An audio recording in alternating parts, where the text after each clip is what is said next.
Hey guys, we're back with part 3 of the complete menu master quest. Now, something you might notice, and something I gotta point out, is that we had potions before this step in Dungeon 4. Now, I remembered that I did this off screen and I didn't want to interrupt the dungeon part with overworld stuff, so what I did was edit it so this happened later, when in technicality this did happen before Dungeon 4, or in the middle of it. Now you have to go and get this note from this old man to show it to the old lady. So it is an item you pick up, and you can use it like the meat. Now you have to go to any old lady that has a potion store and show this to her. Once you do it once, you can always buy potions from her.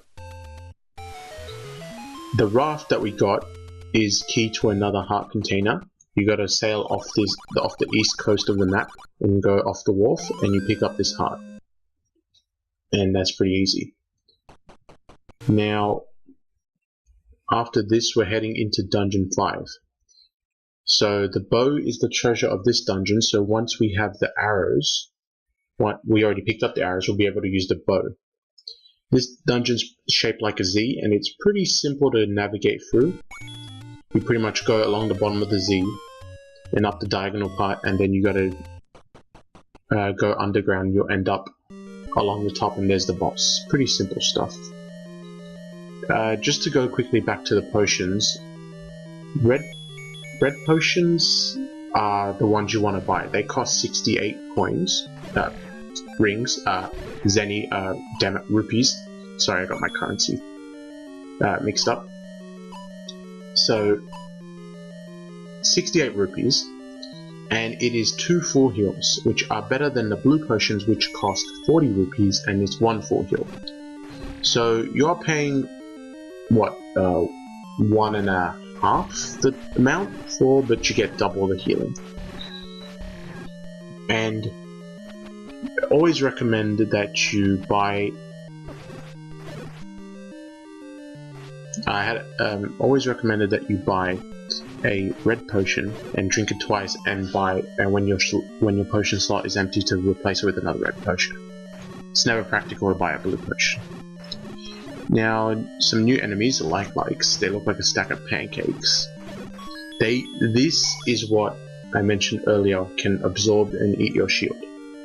If you get caught in a like I did, caught in a like I did, so like to the power of 3. If you get liked to the power of 3, you have the potential to lose your shield. You can still swing your sword inside the like, and if your sword is strong enough and you are quick enough with your stabs, you can get out without losing your shield. As you can see, I still have my giant shield, which means I don't have to buy them. And so you want to hit them from a distance. The boomerang still does the magic on a like, and they're pretty easy to dispatch.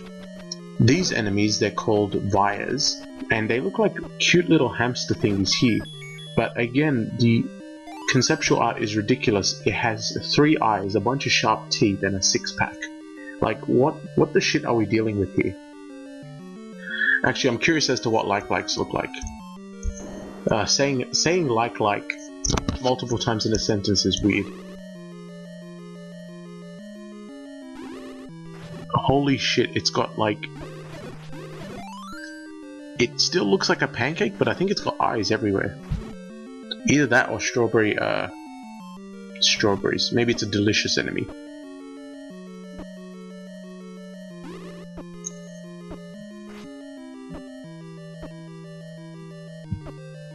Yeah, so I do not like likes.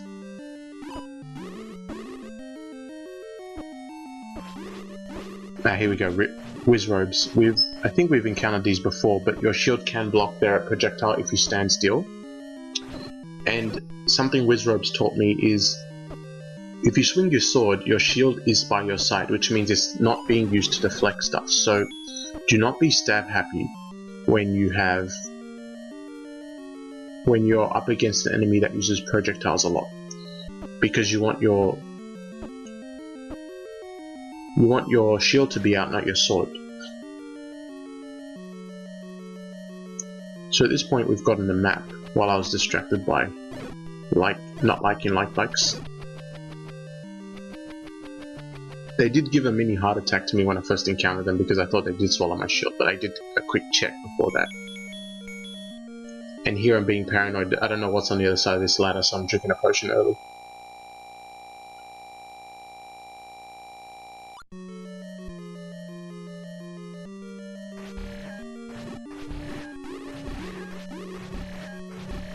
Wizrobes come in two different varieties, as do every enemy. The red ones, while being weaker, also have a different movement pattern to the blue ones. The blue ones shuffle left and right and then vanish. The red ones stay on the spot. Wherever they materialize, they don't move, the red ones, but the blue ones have a bit of lateral movement. And they don't seem to overlap your path too much. That's mainly the Paul's Voice's job to run into you. So I had a pretty good run by standing still and using a sword beam from exactly where I spawned. Come on, Link, a little higher. There's the block.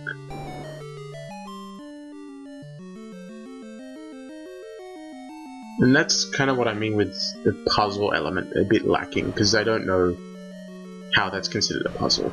We just ignored a giant freaking spider. I mean, we didn't have to kill it. But that was Goma, and the way to kill it, well, effectively, actually, I might be coming back to kill it in a second, because the item we get, the bow and arrow, is needed to kill Goma easily. I'm not sure if it's necessary to kill it at all, but with the bow and arrow, you strike it in the eye while the eye is open, and it takes it down in a couple of hits. I believe the sword beam might work as well, or even a sword strike, but you have to get much closer to do that. But you can't block its projectiles. So a good strategy here is to stay at the back to give yourself plenty of time to dodge, and shuffle left and right. And when you get a chance, line up forward, and the eye stays open for a bit. So when you get the chance, look up and wait for Goma to cross your path and fire a couple of arrows, and hopefully you might hit. Now the restriction on the bow and arrow is that it uses your rupees to fire the arrows. So if you're poor, you're also defenseless with the bow and arrow. And it is, like I said before, it is very necessary to buy the arrows from the shop. It's not like you're actually buying a set amount of arrows to use, you're buying, I believe, the ability to hold arrows. Because if you max out your account to your wallet, then you pretty much maxed out your arrows.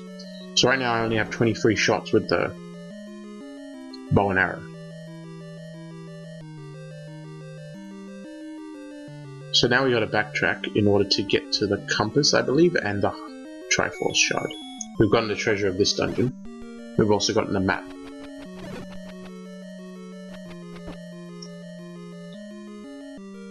So when it comes to the bow and arrow, I'd recommend limiting your uses only on the enemies that die quickly from them. So that's mainly Goma and Paul's Voices. Those are the enemies that die very quickly to the bow and arrow. But if it is a good fallback weapon if you get hit by a red bubble and you've lost your ability to use the sword. And when I say bubble, I mean those flashing disco balls. And again, they are much creepier, and they have a skull face, and they're covered in fire, which is freaking awesome, but that is not what they look like there.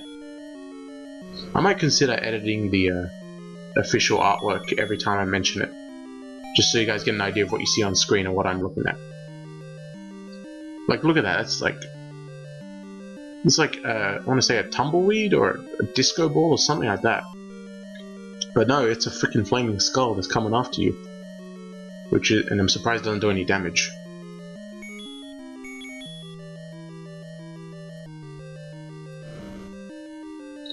The multicolored flashing bubbles, they temporarily get rid of your sword strike, but you get it back after a couple seconds, so it's worth taking a hit. It's the solid red and blue ones you gotta watch out for. Now, a room that limits your movement does limit the enemy's movement, so there is a bit of an advantage to staying in the lanes here. Now, if I had the raft, If I had the step ladder, I do have the raft. I could stand on the water channels, because the enemies never think to go on the water channels, but you can stand on them if you have the step ladder. Oh shit. And I decide that this room is not worth it. Definitely not worth it. And there's another trick. Sometimes the rooms are just black. This isn't actually a dark room. And I'm not sure what I'm up against here because all I can see is eyes, but these are Zols. Because if the boomerang doesn't kill them, then you're dealing with Zols. And there we go, compass for the dungeon. So our goal's in the top left.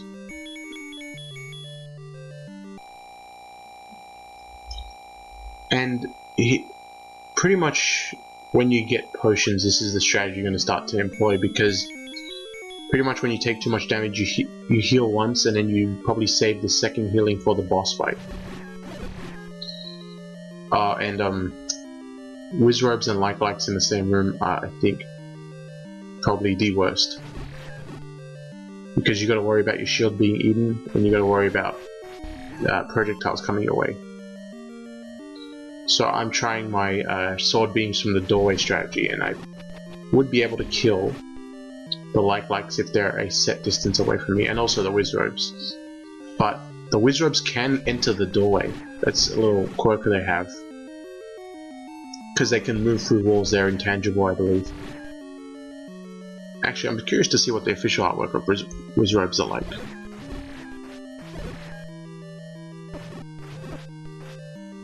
They look like regular sorcerers, but what does the official artwork say? No, actually the same. They're just people in... They look human. Yeah, they're just people in cloaks, casting spells. I'm very disappointed at the official artwork. But, you know, that is how it is. Here we go, Manhandler. I incorrectly named this boss last time.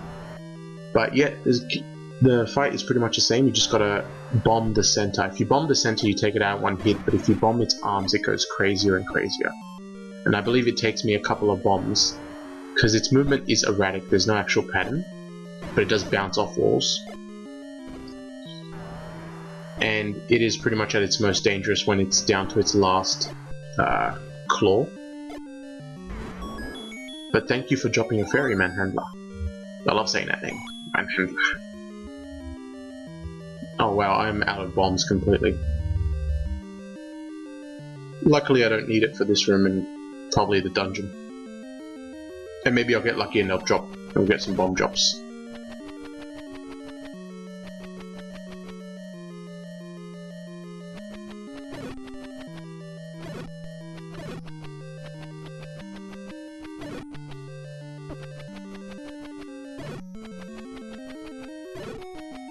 What you saw there was kind of like a commander type deal, where if you kill the commander out of a group of enemies, they all die. Unfortunately, I got the commander second last and only killed off one Keese. And as far as I'm aware, only the Vias, which are the floating, these things. Oh, there we go. I just killed the commander in the first shot, so I killed everyone else.